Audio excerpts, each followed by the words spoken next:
fotografías reales, la sección de mi contenido que se encarga de contar historias y crímenes que no te dejarán indiferente. Y bueno, antes de empezar tengo varias cosas que decir. Número uno, que como te diste cuenta, tuve que cambiar la introducción del video porque tuve unos problemitas en el video pasado con derechos de autor, con la imagen que utilicé, que yo la conseguí supuestamente libre, pero no sé qué pasó, que me la marcaron como que alguien había reclamado esa imagen, entonces tuve que hacer otra intro. Espero que te haya gustado, me esforcé bastante. Número dos, que tengo tremendo, pero tremendo catarro. Estoy haciendo un esfuerzo para grabar este video, pero tenía que grabarlo hoy o no había video esta semana. Era el día que tenía para grabarlo. Estoy grabándolo el domingo. Yo lo subo el miércoles, pero hoy es domingo y la verdad estoy muy mal. Aquí me vas a ver con un paquete de servilletas porque es lo que toca, mi amor. Y número 3, que el caso del que vamos a hablar hoy es una auténtica crazytud. Mi amor, este caso yo no sé cómo Netflix no lo ha cogido para una serie o mínimo una película, porque de verdad que es una película. Lo que te voy a contar parece una película. Sí que hay una película sobre este caso, pero no está en Netflix. Es una película del año 90 o 91 que está disponible en YouTube. Se llama Wife, Mother and Murder. Y bueno, pues fue una de las cosas que estuve utilizando para hacer la investigación de este video. Está bastante completa, hay cosas que faltan, pero la puedes ver si te interesa. Es importante que estés así todo el tiempo porque vamos a hablar de un montón de personas y para que no le pierdas el hilo porque después no vas a entender nada de lo que está pasando, ¿ok? En este caso nada es lo que parece. Antes de empezar quiero dejar claro que este caso, así como todos los demás, lo abordaré desde la base del respeto hacia las víctimas y su familia. Este video es con fines informativos y no traeré ningún detalle gráfico que no sea estrictamente necesario para conocer la historia. Y bueno, dicho esto, empecemos. Robbie Hannon, de 35 años, y John Homan, de 33, se conocieron en febrero de 1980 en Fort Lauderdale, Florida. Rápidamente conectaron después de que ella le contara su trágica historia. Resulta que ella se había mudado recientemente desde Texas hasta Florida tras perder trágicamente a su familia. Algunas fuentes cuentan que tanto sus hijos como su esposo fallecieron en un accidente automovilístico y otras fuentes dicen que sus hijos fallecieron en un accidente automovilístico y luego su esposo falleció de un ataque al corazón por lo mal que estaba por haber perdido a sus hijos. Pero bueno, el punto es que ella había perdido a su familia, era una mujer sufrida, vulnerable y profundamente sola. En John vio algo que le recordó a su difunto esposo y se abrió rápidamente con él. John, por su parte, estaba recién divorciado, tenía una historia familiar complicada y era propietario de una empresa de fabricación de barcos. Tenía bastante estabilidad económica porque además de su trabajo en el que ganaba bien, también vivía apoyado en parte por una herencia familiar que le habían dejado. Entonces estaba bastante cómodo. John y Robbie rápidamente empezaron una relación. Recordemos que se conocieron en febrero y en marzo ya estaban viviendo juntos. Robbie había empezado a trabajar como secretaria en una oficina de contabilidad de West Palm Beach, aunque no duró mucho tiempo ahí porque rápidamente se mudaron a New Hampshire. Aparentemente porque John quería estar más cerca de su hermano que vivía ahí. En New Hampshire alquilaron una casita pequeña, modesta. John comenzó a trabajar en una empresa que fabricaba piezas pequeñas para joyería, porque recordemos que tenía su negocio en Florida, pero en New Hampshire fabricar barcos como que no era algo pues muy solicitado. Era un lugar completamente diferente. Estaban viviendo en una zona rural, tranquila, no había playa, entonces tuvo que dejar lo que él hacía y pues se puso a trabajar en esta empresa de fabricación de piezas para joyería. Y Robbie, por su parte, empezó a trabajar en atención al cliente en otra empresa, donde rápidamente su energía y su encanto sureño la hicieron destacar. La mayoría de sus compañeros estaban encantados con ella. Lógicamente ella llegó contando toda su historia. Ella les contó sobre la trágica muerte de sus hijos y su esposo. También les dijo que estaba esperando reclamar una herencia familiar. Y parecía una mujer bastante frágil, siempre se estaba quejando de dolores de cabeza. Ella decía que estaba padeciendo de estos dolores desde hace algún tiempo ya y que había ido a muchísimos médicos y no encontraba pues la solución a sus problemas y vivía constantemente con fuertes dolores de cabeza. Como te dije, todos los compañeros de trabajo la adoraron al instante, Pero no pasó mucho tiempo antes de que algunos empezaran a notar cosas un poquito extrañas en ella y en su historia. Pero bueno, todo se mantuvo normal y algunos meses después Robbie comenzó a contar a quienes la rodeaban de una rara enfermedad en la sangre que la habían descubierto, que hacía que su sangre produjera demasiados glóbulos rojos. Y ahí comenzó a hablar en detalle de una hermana de la que absolutamente nadie, ni su esposo, ni sus compañeros de trabajo, ni la gente que la rodeaba, había escuchado nunca hablar. Una hermana gemela que ella tenía llamada Terry. Poco tiempo después dijo que se iría a Texas con su hermana, que iba a buscar la manera de poder solucionar su problema, de poder encontrar cura para su enfermedad o tratamiento, porque ya donde estaba pues había visto muchísimos médicos y nadie le daba una solución. Entonces ella se iba a ir a Texas con su hermana y esta la iba a ayudar en todo lo necesario. Ella le dijo a John, a su ya esposo, que no necesitaba ir con ella, que se quedara en New Hampshire, porque bueno, él tenía que seguir trabajando, tenía que seguir, necesitaban el dinero, que su hermana se encargaría absolutamente de todo y que él no tenía que hacer nada, que se quedara y la esperara ahí. Y así fue como en septiembre de 1982 ella se fue a Texas a encontrarse con su hermana Terry. Poco tiempo después, el 10 de noviembre, Terry llamó a John para informarle de que su esposa Robbie había fallecido.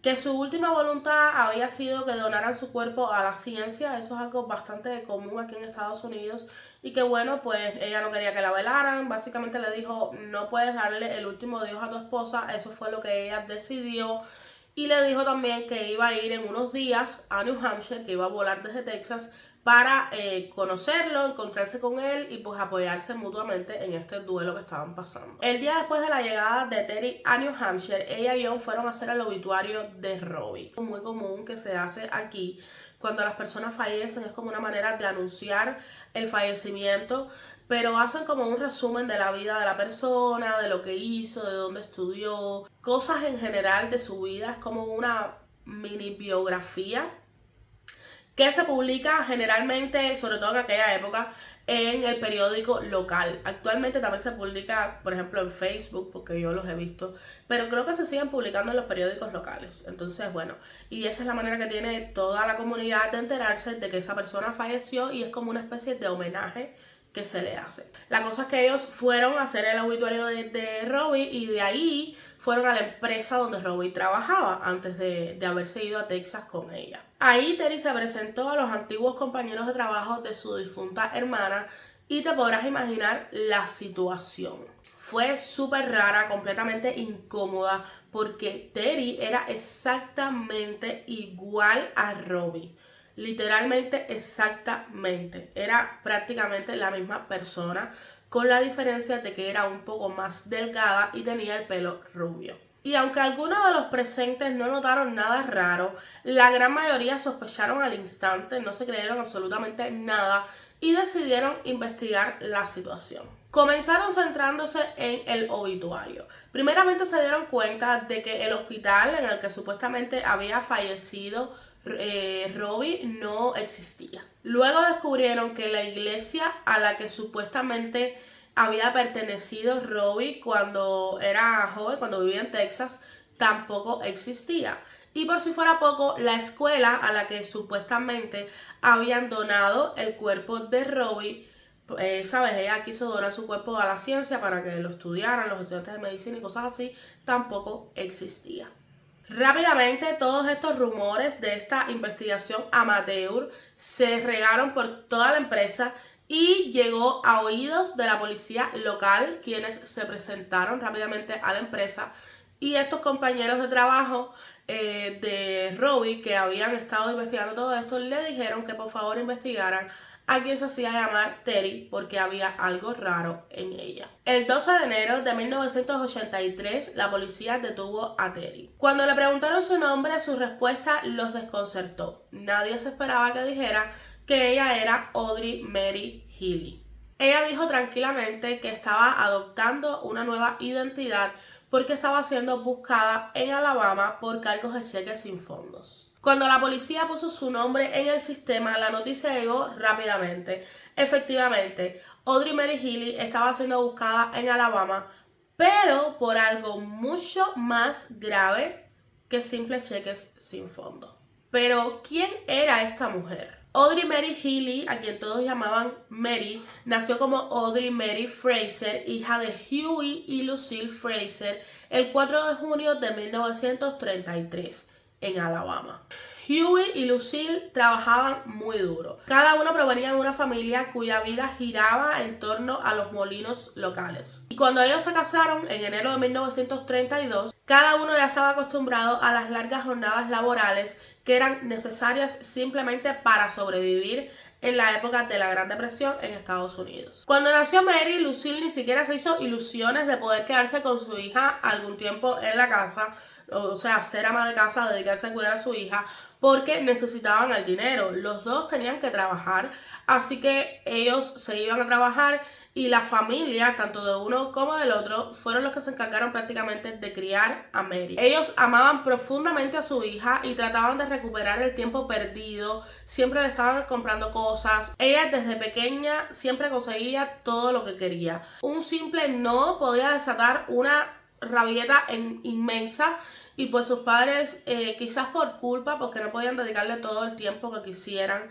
nunca la corrigieron, nunca pusieron límites ni fomentaron la disciplina. Ellos veían un futuro para su hija mucho más brillante que el suyo propio. Su hija no tendría que pasar largas horas respirando el aire sofocante de los molinos. Ella se graduaría del instituto y sería una secretaria. Una ambición que hoy no es muy grande, pero para aquellos tiempos era muy grande, valga la redundancia, porque recordemos que estábamos en los años 30, Estados Unidos estaba pasando por su peor crisis económica en la historia y pues la mayoría de las muchachas, al menos de los alrededores donde ellos vivían en Alabama, lo más que recibían era una educación primaria antes de empezar a trabajar en los molinos. Era donde trabajaba todo el mundo. Es como mi pueblo, que casi todo el mundo trabaja en la fábrica donde trabaja mi esposo. Casi todo el mundo, no todo el mundo, pero casi todo el mundo trabaja en esa fábrica.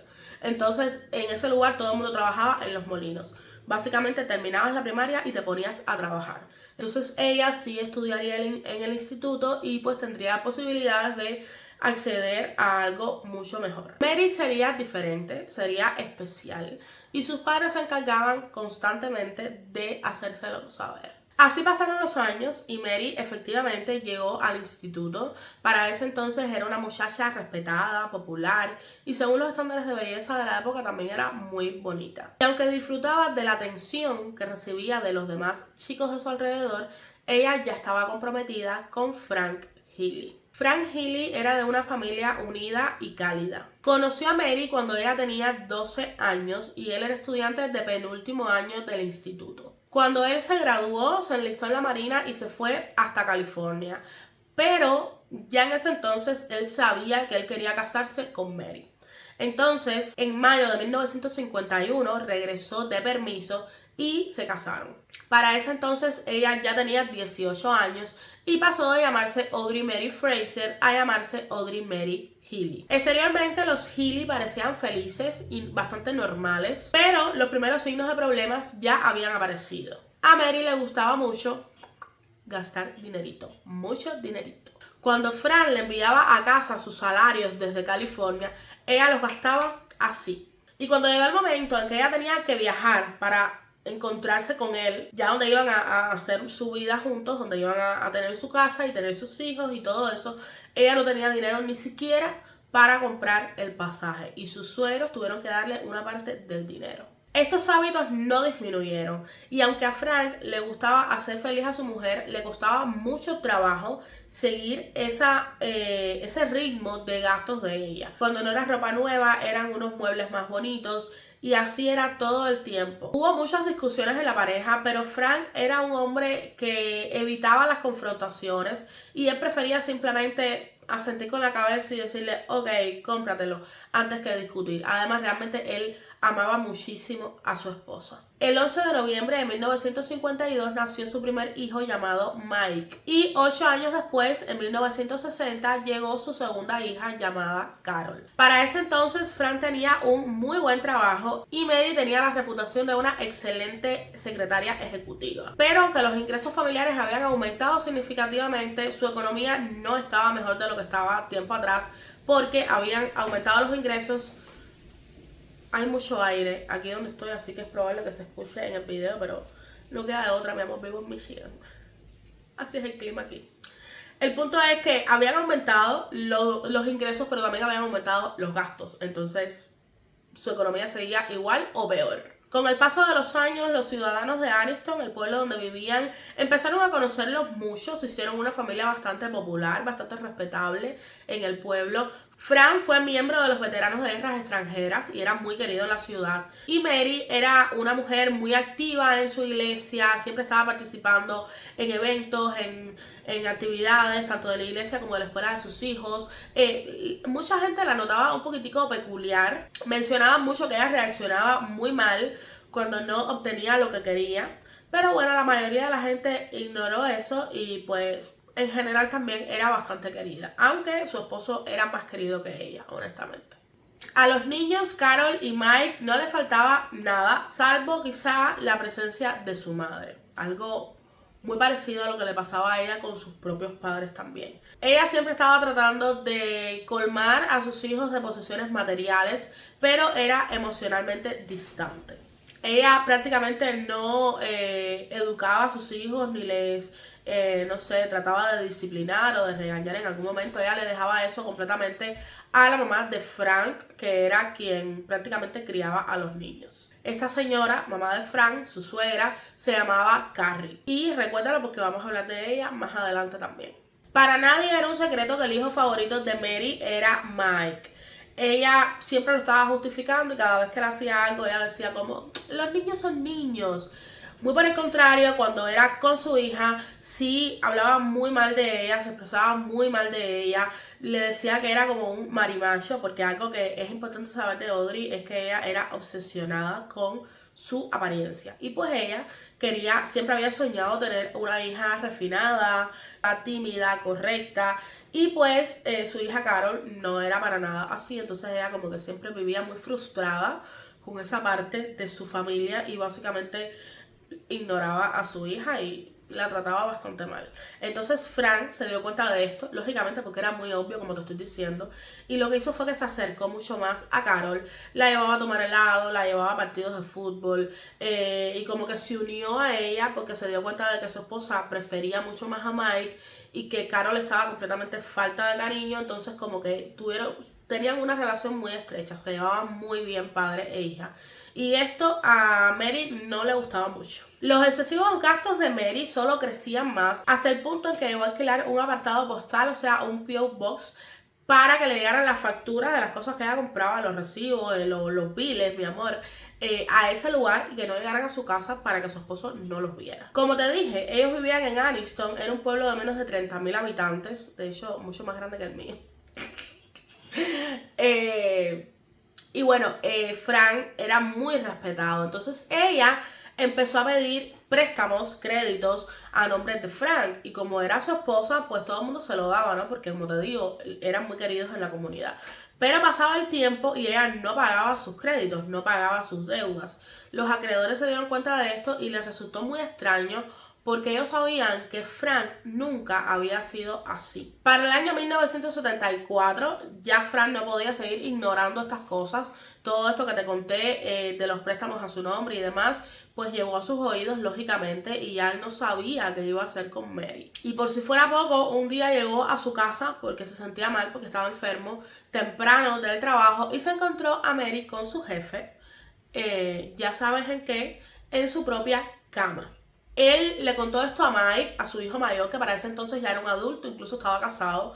Le pidió que no le dijera a nadie, simplemente quería como desahogarse. Él siguió la relación con Mary, no se separaron.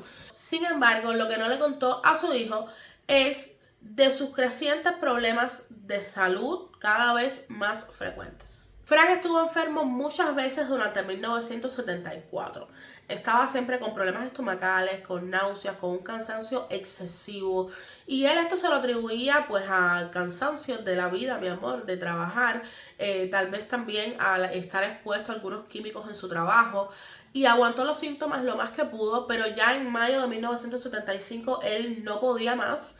Ningún medicamento ni nada de lo que hacía funcionaba y decidió ir al médico. El doctor Jones, el médico de la familia, le recomendó algunos tratamientos, pero nada funcionaba. El 22 de mayo, la hermana de Frank, una señora llamada Frida, también recuerda su nombre porque la vamos a seguir mencionando, lo visitó y lo vio más enfermo que nunca, o sea, lo vio muy mal. Él le dijo que tenía miedo de morir y también le dijo que su esposa Mary le había estado poniendo unas inyecciones, según ella, por orden del doctor Jones. Al otro día, a las 3 de la mañana, Mary encontró a Frank vagando por el jardín en ropa interior, como una especie de trance. Lo llevó al hospital, donde las pruebas mostraron que su hígado había colapsado. El doctor Jones cambió su diagnóstico a hepatitis infecciosa y le recetaron nuevos medicamentos. Pero el estado de Frank no hacía más que empeorar. Ya estaba ictero, tenía alucinaciones, estaba durmiendo mucho tiempo, lo llamaban y simplemente no respondía. Y estaba también como muy agitado todo el tiempo. Quien normalmente estaba quedándose en el hospital con él para cuidarlo era su hijo Mike. Pero el 25 de mayo, alrededor de las 4 de la mañana, Mike salió del hospital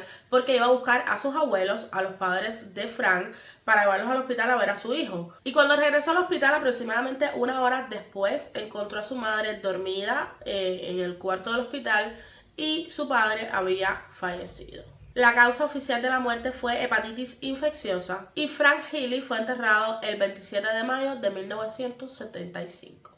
Mary cobró una póliza de seguro que había contratado para su esposo que rondaba los $30,000, $31,000, que para esa época era, vaya, todavía lo es, pero para esa época era mucho más dinero de lo que es ahora, ¿no? Pero aún así, está de más decirte que ella rápidamente ripió ese dinero. Empezó a comprar muchísimas cosas nuevas tanto para ella como para la familia. Aún así, ella se quejó con muchas personas de que estaba completamente insatisfecha con su vida.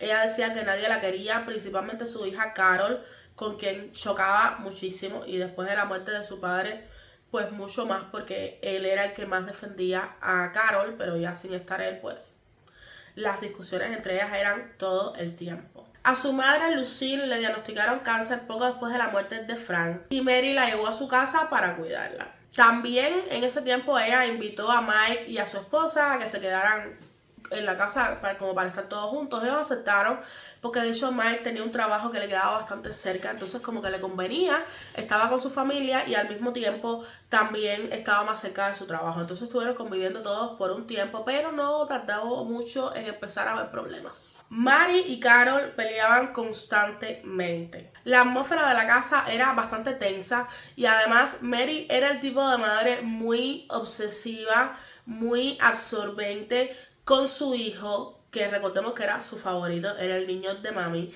y pues siempre estaba reclamándole atención, que le dedicara tiempo, que salieran a comer, que salieran a hacer cosas, y él pues era un hombre que vivía con ella, pero estaba casado, y además su esposa estaba embarazada. Durante este tiempo, la esposa de Mike, que te acabo de decir que estaba embarazada, empezó a tener también problemas de salud bastante frecuentes. Estuvo hospitalizada 4 veces diferentes y finalmente tuvo un aborto espontáneo.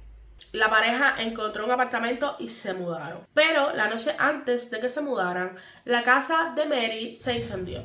Entonces Mary, Carol y Lucille se mudaron junto con la pareja al apartamento donde ellos estaban. O sea, se iban a empezar a quedar como una pareja sola, independiente. Pues ahora tenían a la madre, a la abuela y a la hermana.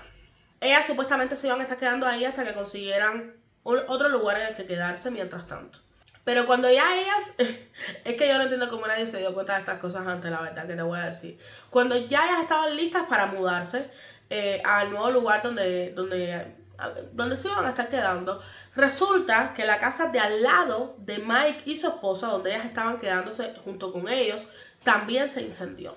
Y lógicamente no se incendió la casa donde vivía Mike, pero sí sufrió daños. Entonces ellos también tuvieron que irse de ahí y se mudaron todos juntos de nuevo, mientras Mike y su esposa buscaban otro lugar en el que quedarse. En enero de 1977, Lucille, la mamá de Mary, falleció. Y en los meses siguientes, el departamento de policía de Anniston ya fue familiarizándose un poquito más con Audrey Mary Healy. Empezaron a conocer su nombre, digamos. Mientras tanto, Audrey, ajena a todo esto, había comenzado a comprar seguros de vida para toda su familia. Había muchas pólizas, incluyendo seguros de incendio, de robo, cobertura contra el cáncer y seguros de vida a su nombre y a nombre de sus hijos. Mike estaba asegurado para $25,000, mientras que Carol, a través de 2 pólizas distintas, sumaba unos $39,000. Un tiempo después, Mary y Carol se volvieron a mudar, esta vez con Frida, la hermana de Frank, cuñada de Mary. Y luego se mudaron con Carrie, la mamá de Frank, suegra de Mary. Ahí comenzaron los extraños sucesos de nuevo, pequeños incendios sin motivo aparente, líneas telefónicas cortadas, y cada vez más Carrie, la suegra, se encontraba más mal del estómago. Tenía náuseas, tenía dolores, algo muy parecido a lo que había sufrido su hijo un tiempito atrás antes de fallecer. Mary comenzó a trabajar y nuevamente se involucró con su jefe, porque eso era algo que ella hacía bastante. De hecho, cuando Frank la descubrió con su jefe en su propia cama, no había sido la primera vez, según fuentes, que esto había pasado. Lo que pasa es que él nunca la había visto, pero ella solía involucrarse mucho con sus jefes como para conseguir aumentos y un mejor trato y como beneficios, ¿no? Este jefe estaba casado y bueno, ella empezó una relación con él y al mismo tiempo, simultáneamente, empezó otra relación con un antiguo compañero de escuela a quien le dijo que tenía cáncer y que estaba tratando de costear sus tratamientos de cáncer, y él la ayudaba y le mandaba dinero cada vez que podía. Algún tiempo después, en abril de 1979, Carol comenzó a sentirse enferma, de nuevo, también. Y te juro que yo veo esta historia y yo no entiendo cómo no se dieron cuenta. Claro, yo me imagino, hay que estar en esa posición. El cerebro humano se niega a pensar que tu propia madre o alguien tan cercano a ti te está haciendo esto, pero es que es tan evidente. Ella empezó a tener náuseas, dolores, mareos, desmayos. No te voy a repetir todo porque básicamente son los mismos síntomas. Cada vez estaba peor, empezó a sentir hormigueo en sus extremidades y básicamente se pasaba todo el día acostada y dependía completamente de los cuidados de su mamá, quien, sabes, era demasiado buena y siempre estaba cuidándola y siempre la estaba atendiendo y le llevaba comidita. Tuvo varios ingresos en ese tiempo, estuvo ingresada como 4 veces y ya los doctores no sabían qué hacer con ella porque la llevaban al hospital, mejoraba sus síntomas, volvía a la casa, volvía a sentirse mal y les recomendaron a Mary que la llevara con un psicólogo porque tal vez estas cosas eran psicológicas, porque ya no sabía qué pensar. Mary le dijo que sí, que tenía mucho sentido porque ella veía a su hija muy desanimada y que varias veces había dicho como que quería morir, y que tenía mucho sentido que entonces la iba a llevar con un psiquiatra. Y así fue como, por recomendación del doctor y autorización de la madre, Carol fue ingresada en el área de psiquiatría. No sé si has llevado bien la línea de tiempo, pero para este tiempo Carol era adolescente. No sé si tenía 16, 17, 18 años, pero por ahí andaba. De hecho, creo que tenía como 17, porque si mal no recuerdo era menor de edad. Pero bueno, ya era una muchachita, digamos. Ella estaba confinada a este hospital psiquiátrico y no sabía todo lo que estaba pasando del hospital para afuera. Resulta que a su madre se le estaba cayendo toda el castillo de mentiras que había hecho, se le estaba cayendo encima. Muchos cheques estaban rebotando. El banco presentó cargos y la arrestaron y luego fue puesta en libertad bajo fianza. Por otro lado, Mike, el hijo mayor, estaba atando cabos. Fue la primera persona que, a pesar de que esto no lo mencionan en la película que te digo que está en YouTube, como te digo, hay algunas cositas que faltan, no está tan completa, igual merece la pena verla. Él fue la primera persona que se dio cuenta de que algo no estaba bien. Irónicamente, su hijo favorito. Él se dio cuenta de que algo no estaba bien, de que algo no era normal, de que tantas enfermedades alrededor de su madre, todas con los mismos síntomas, no eran normales. Y él empezó a sospechar de que su padre no había muerto por esa hepatitis infecciosa que dijeron de la que había muerto. Él llamó al forense del condado preguntando si era posible hacer una exhumación de los restos de su padre para hacer algún tipo de análisis o algo así.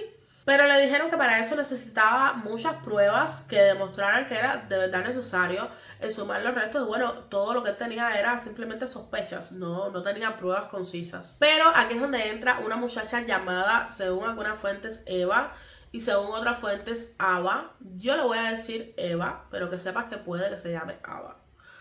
Esta muchacha es una amiga de Carol. Ella había estado presente durante el verano una vez que Carol, creo que habían llegado de una actividad escolar, de un baile escolar, en el que Carol prácticamente se desvaneció, se desmayó, y entonces ella la acompañó a su casa y delante de ella la mamá, o sea Mary, le había puesto una inyección. Y cuando ella preguntó qué era esa inyección, Carol le dijo que sí, que su mamá la inyectaba con mucha frecuencia, pero que no eran inyecciones recetadas por médicos, era como, tú sabes, que alguien le decía, no, mira, pon este medicamento que la va a ayudar y algo así, pero que su madre le había dicho que no le dijera nada a los doctores porque podía meterle en problemas porque eran medicamentos que ella le estaba administrando por su cuenta. Entonces le dijo que no le dijera nada a nadie, que ella sabía lo que estaba haciendo, que se lo había recomendado a una amiga que era enfermera o que tenía una hija enfermera, algo así.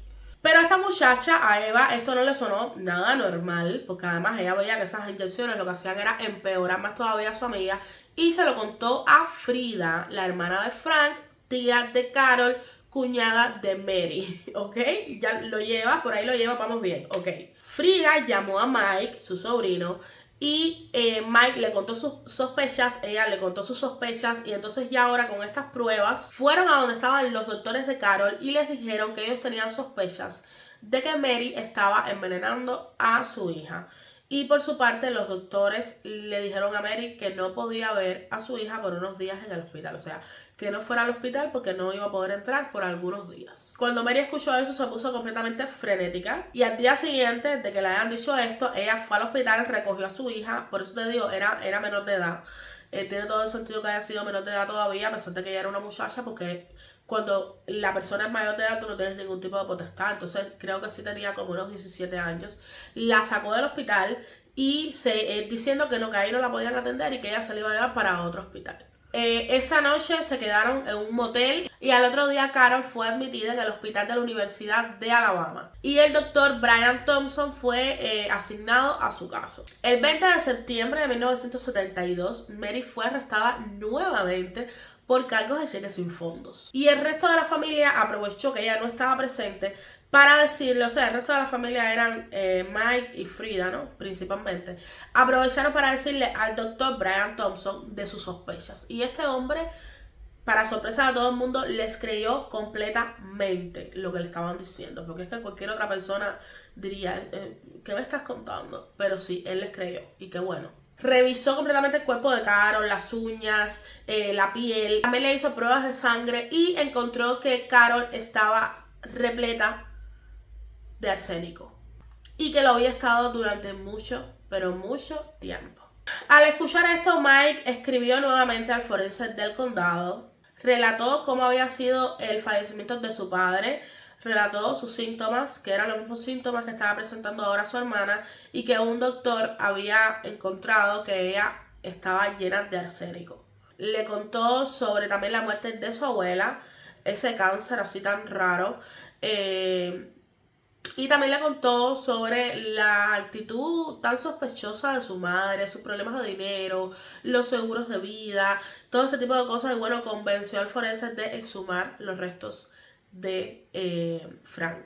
Mary en este tiempo seguía presa bajo los cargos de cheques sin fondo y ella no lo sabía, pero también ahora era sospechosa de homicidio e intentos de homicidio. Ella todo el tiempo intentó quitarse la responsabilidad, evitó, o sea, esquivó completamente las acusaciones e intentó culpar a cualquier persona menos a ella, menos asumir su culpa. Pero con unas preguntas cuidadosas se logró que ella admitiera que había estado poniendo inyecciones a Carol tanto en casa como en el hospital y dijo que también había inyectado a su propia madre. Todo esto, según ella, era un medicamento milagroso que le había estado dando una amiga de ella cuya hija era enfermera. De aquí en adelante todo se desarrolla completamente rápido. Ya sabemos que se demostró el envenenamiento de Carol. El cuerpo de Frank fue exhumado. Y 3 días después, Frida, la cuñada de Mary, revisó la casa donde Mary había estado viviendo hacía un tiempo atrás con Carrie, su madre, la madre de Frida y de Frank, y encontró un bote de pastillas medio lleno de líquido. Y las pruebas demostraron que el líquido efectivamente era arsénico. También se encontró arsénico en otros botes de pastillas que Mary tenía consigo en su cartera en el momento en que fue arrestada. Las pruebas se acumularon y Mary fue acusada de, primeramente, el intento de asesinato de su propia hija. Mientras tanto, los informes toxicológicos del cuerpo de Frank fueron concluyentes. El arsénico efectivamente estuvo presente, aunque era demasiado pronto. Recordemos, eso fue hace bastantes años atrás y la tecnología no estaba, la ciencia forense como está ahora. Entonces sí se demostró que había arsénico en él, pero no se pudo demostrar que el arsénico fue la causa principal de que él perdiera la vida. También se exhumó el cuerpo de Lucille, la propia madre de Mary, y se encontró que también tenía arsénico en dosis de entre 4 y 10 veces superior al nivel normal. Pero, a pesar de todo, se demostró que lo que la terminó desviviendo fue el cáncer. O sea, no había sido por el envenenamiento, aunque si me preguntas, probablemente hasta el arsénico pudo haber desencadenado ese cáncer. Puede ser, aunque bueno, dijeron que no había sido el arsénico, que había sido el cáncer quien terminó con su vida. A Mary le consiguieron una fianza bastante baja, considerando la gravedad de las acusaciones. Y a petición de Mike, quien después de todo pensaba que su madre estaba enferma y que necesitaba ayuda, él le pidió a la gente de la localidad que lo ayudaran a pagar esta fianza. Y entre todos lograron reunir $10,000, que era la fianza, y la pagaron. Y Mary fue liberada bajo fianza el 11 de noviembre de 1979. Su abogado la llevó a alojarse en un motel porque ella había dicho que tenía miedo de represalias de la familia de Frank, que ella no quería que nadie supiera dónde estaba, pobrecita, era una víctima. Y estando en el motel, empezó a llamar constantemente a Mike, a familia, a amistades, a pedir dinero. Tú sabes que ella solamente quería dinero en su vida. Y bueno, luego, lógicamente, te darás cuenta de por qué necesitaba dinero. El 18 de noviembre, una semana después de haber sido liberada bajo fianza y estar quedándose en este motel, el abogado y su esposa fueron a visitarla para ver cómo estaba, para hablar un poco con ella, y encontraron que Mary no estaba por ningún lado. Su maleta estaba abierta en el piso, había dejado una nota como de que habían intentado secuestrarla, el bolso estaba así tirado en la cama y lo único que parecía faltar era su cartera, su monedero, como decimos los cubanos, y su tarjeta de crédito. Ese mismo día, Kerry Healy, la suegra de Mary, murió de cáncer y pruebas realizadas a sus mechones de cabello demostraron que también había estado envenenada durante algún tiempo con arsénico. Ya por aquí vamos por 4 personas. Sin contar a la esposa de Mike, que muy probablemente también la envenenó y por eso fue que terminó teniendo este aborto espontáneo. Pero bueno, oficialmente demostraba para las autoridades 4 personas. La pista de Mary desapareció casi al instante, se esfumó. Sí se supo que pasó por casa de una tía, una tía de ella llegó a su casa y se dio cuenta de que faltaba su carro y de que faltaba ropa y de que faltaban unas maletas. Todo el mundo, lógicamente, lo primero que pensó fue que Mary había pasado por casa de su tía, se había llevado un poco de ropa porque no tenía nada de sus pertenencias y también se había robado el carro. Tiempo después encontraron el carro abandonado en un lugar y pues bueno, ningún rastro de Mary. De vuelta a Aniston, ya habían llegado los informes finales de las pruebas de toxicología de Frank, en la que se demostró que sí, efectivamente, su causa de muerte había sido el envenenamiento por arsénico y Mary fue oficialmente acusada del asesinato de su esposo, además del intento de asesinato de su hija. Y ahí volvemos al inicio de este video, justamente un mes después, cuando una tal Robbie conoce a John y le cuenta su trágica historia. Pero a estas alturas creo que está de más decirte que esa tal Robbie realmente era Mary y su supuesta hermana gemela llamada Terry también era Mary. No sé, eso sí no logré encontrarlo así como con certeza, por qué fue que ella hizo todo esto de cambio de identidad, de hacerse pasar por muerta para luego regresar como su hermana. No sé si fue que ella estaba sintiendo que le iban a descubrir o que simplemente a lo mejor estaba aburrida. Yo no sé, honestamente, eso no me queda claro. Si alguien conoce este caso, porque no es un caso muy conocido y no entiendo por qué, porque es un caso súper interesante. Pero si alguien conoce este caso y me puede y tiene información de por qué fue que ella hizo esta maniobra tan extraña, me gustaría saberlo. Las autoridades trajeron a Mary, alias Robbie, alias Terry, de regreso a Alabama el 19 de enero de 1983. Y se le fijó la fianza en $320,000. Esta vez, lógicamente, nadie se atrevió a pagar ese dinero. Carol Healy, ahora físicamente recuperada de su calvario, tenía emociones encontradas, pero estaba como ansiosa de ver a su madre, de que le diera una explicación, de que le pidiera perdón. Ella en el fondo, tanto ella como su hermano sentían que su madre simplemente estaba enferma, que estaba obsesionada con el dinero y que no había medido las consecuencias de sus actos. O sea, ellos como que la justificaban un poco a pesar de todo.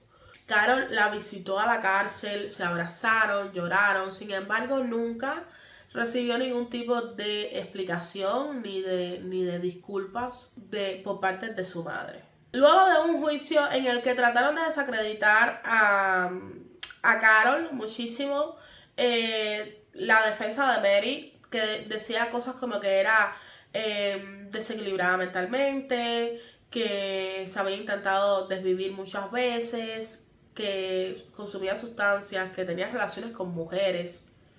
Dime tú en qué entra eso en un juicio, pero bueno, en fin. Lógicamente tratando de desacreditarla, pero no lo consiguieron. Y al jurado solamente le hicieron falta 3 horas para deliberar y llegar a su veredicto de que Audrey Mary Healy era culpable de todas las acusaciones. Al día siguiente fue condenada a cadena perpetua por el asesinato y a 20 años adicionales por el intento de asesinato de su hija. Pero cuando podamos pensar que ya aquí se acabó el caso, no, mi amor, todavía, espérate, queda un poquito más. En 1983, Mary ingresó a la prisión estatal para mujeres de Alabama como una prisionera de seguridad media. Y en 1985 fue reclasificada como una prisionera de seguridad mínima.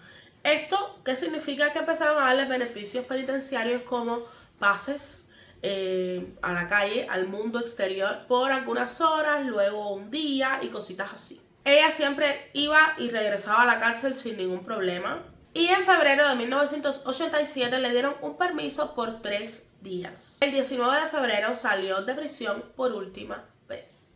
Porque sí, mi amor, ¿tú te acuerdas de John Homan? El hombre al que ella engañó, diciéndole que era Robbie, luego que Robbie se había muerto, que espérate, que soy Terry, que no, que esto. Bueno, mi amor, ese hombre nunca la dejó.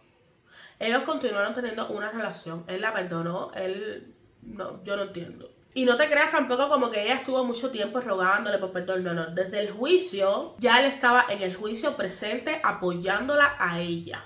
Incluso se había mudado desde donde él estaba en New Hampshire hasta Alabama, a un lugar que estaba cerca de la prisión para poder visitarla con regularidad. Estuvo con ella durante sus pases de prisión, lógicamente, y este último pase de 3 días no sería la excepción. Ellos reservaron un hotel para el fin de semana y el domingo por la mañana Mary le dijo que quería ir a visitar la tumba de sus padres, que lo encontraría a las 10 de la mañana en un restaurante cercano o en el restaurante del hotel, algo así. Cuando John fue a las 10 de la mañana a encontrarse con ella en el restaurante, ella no estaba ahí. Luego regresó a la habitación del hotel a ver si ella tal vez estaba ahí y cuando llegó a la habitación resulta que lo que se encontró fue una nota de ella pidiéndole perdón, diciendo que tenía que escaparse, que en algún momento volverían a estar juntos. Y esa fue la última vez que alguien supo de Audrey Mary Healy con vida.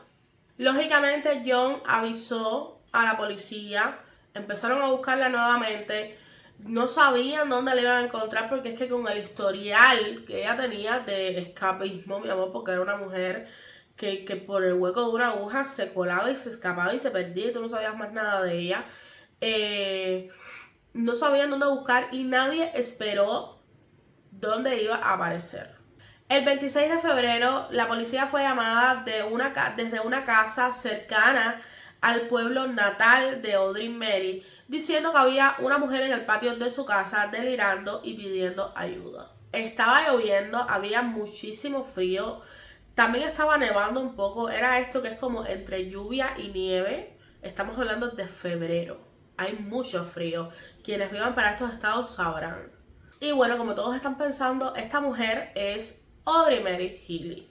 Estoy ya sin voz, llevo yo creo que 1 hora y media de grabación, yo no sé cuánto va a durar este video. Quien unos minutos después de ser encontrada perdió conocimiento y falleció. Audrey Mary Healy, que siempre había aspirado a riqueza y buena posición, murió de forma fea y solitaria muy cerca de la casa donde nació. Y sus hijos la enterraron junto a Frank, el marido que había asesinado. Y bueno, mi amor, esto es todo. Llevo como 2 horas de grabación, que no sé, en el momento que edite el video, lógicamente va a ser menos, pero igual creo que va a ser un video bastante largo. Hay muchísima información de este caso, a pesar de que no es un caso muy conocido. Hay, creo que libros, está la película que te dije en YouTube. Yo me leí el archivo del caso completo. Y pues bueno, nada, cuéntame qué te pareció esta locura. Dime que esto no está para una película o una serie de Netflix. De verdad no sé qué están haciendo, que no lo han hecho. Parece una historia ficticia. Yo no me podía creer cuando estaba leyendo todas las cosas. Cuéntame qué te pareció. Ya sabes que si te gustó esto, créeme que estoy haciendo tremendo esfuerzo porque me duele muchísimo la garganta, estoy enferma. Y elegí un caso extremadamente largo. No sé por qué no elegí otro, pero bueno, tenía este escrito y este mismo lo quise hacer. Si te gustó mi investigación, mi manera de narrar, te invito a dejarme un buen like, un comentario y a suscribirte a este canal. También si pudieras compartir el video, te lo agradecería infinitamente para que más personas lleguen hasta aquí. Y bueno, como siempre te digo, si tienes, si quisieras conocer un poco más sobre mi vida, sobre mi hogar, puedes seguirme en todas mis redes sociales, no son muchas, las voy a dejar por aquí abajito. Principalmente me gustaría que me sigas en Instagram, que es donde único todavía no llego a los 10.000 seguidores. Y mi amor, no te cuesta nada, por favor, ayúdame. Cuéntame qué te pareció esta historia, si tienes alguna recomendación de algún caso que te gustaría que hiciera, déjamelo por aquí abajo. También te puedes comunicar conmigo por mi correo electrónico, te lo voy a estar dejando aquí. Y cuéntame si conocías este caso, la verdad yo nunca había escuchado hablar de él, lo escuché un día y fue como que, ¿cómo yo nunca había escuchado hablar de este caso que está tan potente? Pero bueno, nada, gracias por acompañarme, te quiero.